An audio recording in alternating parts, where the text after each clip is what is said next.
கூமாப்பட்டி வீடியோஸ்லாம் பாத்தீங்களா? ஏங்க எங்க அப்படின்னு நானும் அந்த மாதிரியே எங்க ஏரியா ஃபேமஸ் ஆக்கலாம் பார்த்தேன். நான் பள்ளிக்கரணையில இருந்து வரேன். எங்க பள்ளிக்கரணங்க ஐலாண்டுங்க சுத்தி குப்பை நடுவுல நாங்க. ஐயோ அந்த குப்பையில இருந்து ஒரு வாடை வரும் அந்த பள்ளிக்கரணை காத்து. ஏங்க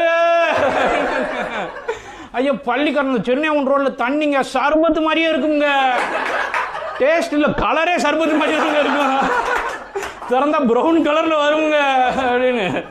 என்ன பண்றதுன்னு தெரியல. சென்னையிலே இந்த பயோடைவர்சிட்டி ஃப்ளோரா ஃபானா இன்க்ளூஷன் பண்ற ஒரே ஏரியா எங்க ஏரியா தான். நீங்க மெயின் ரோட்ல போங்க ஃபுல்லா மாடு உட்காந்துருக்கும். நடுவுல நாங்க கொஞ்சம் கொஞ்சம் போவோம். சரி மெயின் ரோட்ல போனா மாடு பிரச்சனைங்க, சைட்ல இருப்போம் நாய் அடிச்சு துரத்துவங்கள ஒண்ணுமே பண்ண முடியாது. அது மாதிரிதான். ஆனா இயற்கையோட ஏந்து வாழ்றது நாங்க தான். ஆக்சுவலா அதுவும் ஒரு ரோட்லாம் இருக்கு. அந்த ஆயில் மில் ஸ்டாப்ல இருந்து பெரும்பாக்கம் சர்ச்சுக்கு போறதுக்கு ஒரு ரோடு இருக்கு தெரியுமா ப்ரோ? பள்ளிக்கரணை ப்ரோ என்ன ஆட்டம் ஆட்டுறாரு. ஆமா ஆமாரு.